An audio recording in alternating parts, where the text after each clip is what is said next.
Koreo apik dari La Grande Indonesia dan Ultras Garuda curi perhatian dunia di laga Timnas Indonesia versus Cina. Sorry. Saya sudah ada di sini 18 tahun. Come on. Even my Dato' Sri. Katakanlah Tan Sri Dok Bakar minta nasihat you. Pasal you ada pengalaman menguruskan pasukan Selangor semua. Apakah nasihat yang ni? Maknanya tapi sebelum in hindsight Malaysia dikritik Datuk Midin selalu tiru tradisi Indo. Kini cari alasan demi gak ketemu Timnas Indonesia.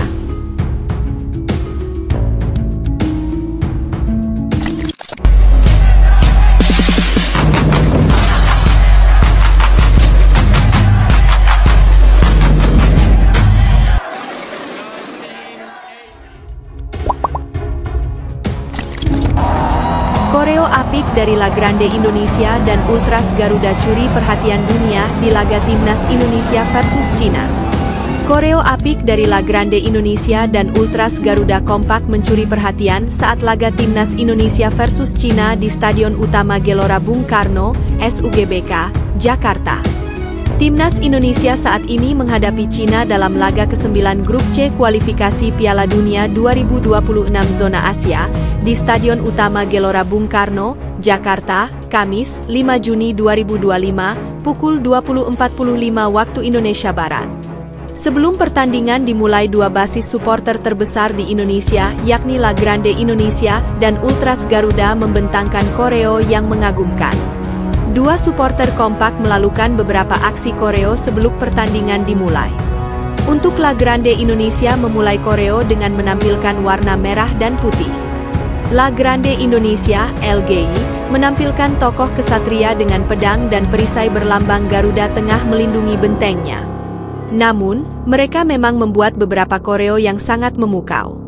Ada dua material koreo yang dipersiapkan di bangku tribun seperti mozaik warna merah putih. Setelah membentangkan material warna merah putih, langsung dibentangkan peraga.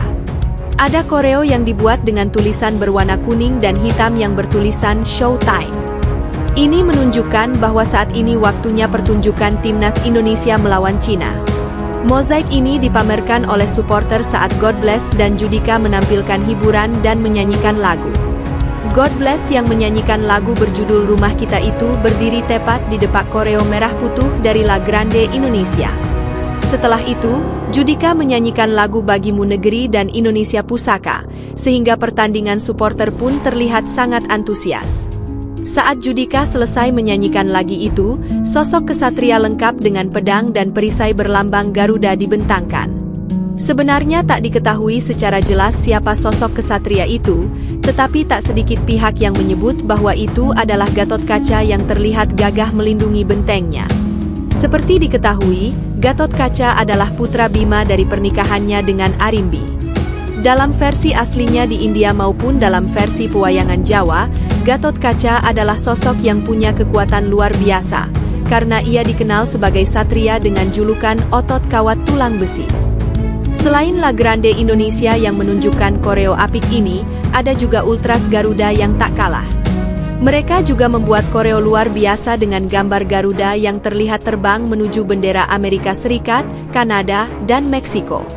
Sebagaimana diketahui, Piala Dunia 2026 ini bakal digelar di Amerika Serikat, Kanada, dan Meksiko, sehingga ini memperlihatkan skuad Garuda bakal terbang menuju bendera tersebut. Malaysia dikritik Datuk Midin selalu tiru tradisi Indo. Kini cari alasan demi gak ketemu Timnas Indonesia. Jika membahas Timnas Malaysia tentunya tak ada habis-habisnya, terutama berhubungan dengan Timnas Indonesia. Alasannya adalah karena kedua tim selalu memiliki rivalitas yang begitu panas hingga saat ini. Sebuah rivalitas yang membuat semua orang penasaran dan ingin melihat kedua tim bertemu di lapangan. Tapi sayang sampai saat ini momen itu belum terwujud, karena kedua tim sibuk dengan jadwal masing-masing. Namun meski begitu pihak Timnas Indonesia dengan berani menantang Malaysia, sayangnya tantangan itu secara halus ditolak oleh FAM dengan berbagai alasan. Hal inilah yang membuat Datuk Midin berkomentar soal situasi yang terjadi. Mantan Ketua FAM tersebut menjelaskan soal alasan mengapa negaranya belum mau ketemu Timnas Indonesia. Pada tanggal 29 Mei kemarin, Timnas Malaysia mengadakan pertandingan uji coba melawan Cape Verde. Hasilnya tim Harimau Malaya berhasil menahan imbang wakil dari Afrika tersebut, tentu sebuah hasil yang cukup positif bagi Malaysia sekaligus sebagai bentuk persiapan sebelum mereka melawan Vietnam di lanjutan babak kualifikasi Piala Asia. Pertandingan melawan Vietnam memang laga yang harus dimenangkan, karena jika menang maka peluang untuk lolos langsung ke Piala Asia pastinya sangat terbuka. Sebaliknya jika kalah maka peluang untuk lolos menjadi sangat kecil. Lebih lanjut di balik pertandingan yang dijalani oleh Timnas Malaysia ada sebuah momen yang layak mendapatkan perhatian. Momen yang dimaksud adalah saat para pemain Malaysia menirukan apa yang biasanya dilakukan oleh para pemain Timnas Indonesia. Intinya setelah pertandingan selesai para pemain Malaysia langsung menghampiri tribun penonton untuk kemudian diajak bernyanyi bersama-sama. Tapi sayang tak semua pemain ikut bernyanyi karena mungkin belum semuanya hafal lagunya. Entah dikatakan meniru atau tidak namun yang pasti tradisi seperti itu sudah sangat lama dilakukan oleh Timnas Indonesia setelah pertandingan selesai dan baru-baru ini tradisi seperti itu juga dilakukan oleh Timnas Malaysia. Tak hanya tradisi bernyanyi dengan supporter, tradisi memberikan motivasi kepada pemain ternyata juga pernah dilakukan oleh salah satu pemain Malaysia. Soal ini sebelumnya pernah lebih dulu dilakukan oleh Kapten Timnas Indonesia, Jai Itzes bersama tim Garuda. Soal Malaysia sendiri sebelumnya pernah mendapatkan tantangan dari Erick Thohir yang intinya ketua PSSI tersebut mengajak Harimau Malaya untuk melakukan pertandingan persahabatan pada bulan September mendatang. Tapi sayang ajakan itu ditolak oleh Malaysia dengan alasan yang sampai saat ini belum jelas. Memang kita sudah lama, sudah kangen bertemu dengan Malaysia memang salah satunya saat ada jendela kesempatan untuk FIFA Matchday September.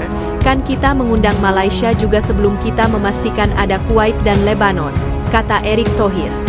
Namun, kata Erick Thohir, mungkin tim senior Malaysia ada pertimbangan lain entah apapun pertimbangan itu. Kami nggak tahu, tapi kami tetap harus menghargai keputusan mereka, kata Erick Thohir pada media. Soal alasan Malaysia menolak Indonesia hal ini akhirnya diungkapkan oleh Datuk Midin, selaku mantan Ketua FAM.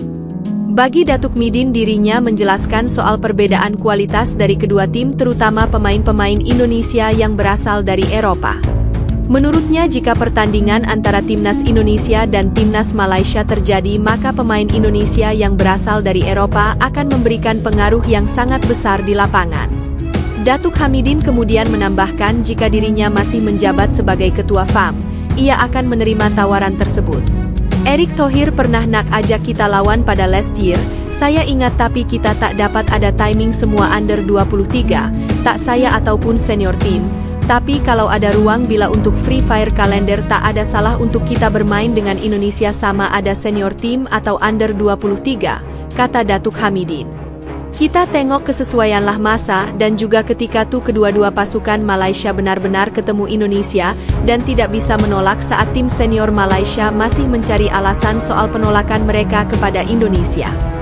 Di satu sisi nasib berbeda malah dialami oleh timnas junior mereka yakni timnas U23 di mana mereka akan bertemu dengan timnas Indonesia di ajang Piala AFF 2025.